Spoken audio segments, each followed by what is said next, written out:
रामायण का प्रथम श्लोक ही संस्कृत साहित्य का पहला श्लोक है।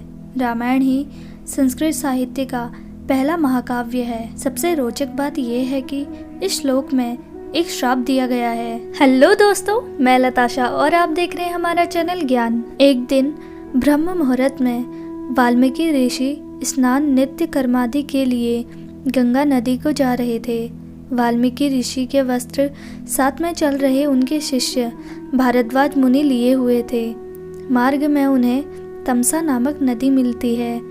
वाल्मीकि ने देखा कि इस धारा का जल शुद्ध और निर्मल था। वो भारद्वाज मुनि से बोले, इस नदी का जल इतना स्वच्छ है जैसे कि किसी निष्पाप मनुष्य का मन। आज मैं यही स्नान करूंगा।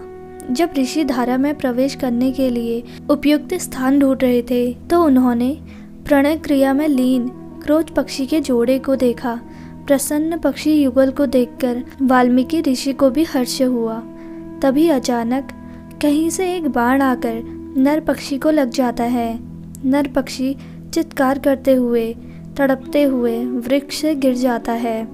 मादा पक्षी इस शोक से व्याकुल होकर विलाप करने लगती है। ऋषि वाल्मीकि यह दृश्य देखकर हतप्रभ रह जाते हैं। तभी उस स्थान पर वह बहेलिया दौड़ते हुए आता है जिसने पक्षी पर बाण चलाया था। इस दुखद घटना से क्षुब्ध होकर वाल्मीकि ऋषि के मुख से अनायास ही बहेलिया के लिए एक श्राप निकल जाता है। संस्कृत भाषा में बोला गया यह श्राप इस प्रकार है, हे निषाद, तुमको अनंत काल तक शांति ना मिले क्योंकि तुमने प्रेम प्रणय क्रिया में लीन असावधान क्रोच पक्षी के जोड़े में से एक की हत्या कर दी। श्राप देने के बाद वाल्मीकि ऋषि विचार मग्न हो गए कि यह छंदबद्ध वाक्य उनके मुख से क्यों निकला। यह बात उन्होंने भारद्वाज मुनि को बताई।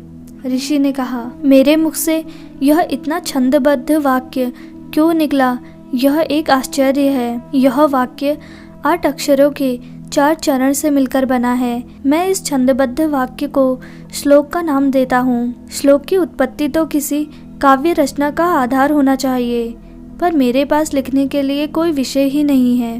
वाल्मीकि यही विचार मंथन करते हुए अपने आश्रम लौट आए। जब वह ध्यान मुद्रा में बैठे तो भगवान ब्रह्मा ने उन्हें दर्शन दिए। ब्रह्मा ने उन्हें नारद मुनि द्वारा सुनाई गई श्री राम कथा का स्मरण कराया। ब्रह्मा ने उन्हें प्रेरित किया और आशीर्वाद दिया कि वो मर्यादा पुरुषोत्तम राम की कथा श्लोक द्वारा रचकर एक काव्य का निर्माण करें। इस प्रकार ऋषि वाल्मीकि द्वारा संस्कृत के पहले श्लोक की उत्पत्ति हुई और रामायण महाकाव्य का निर्माण भी संभव हुआ।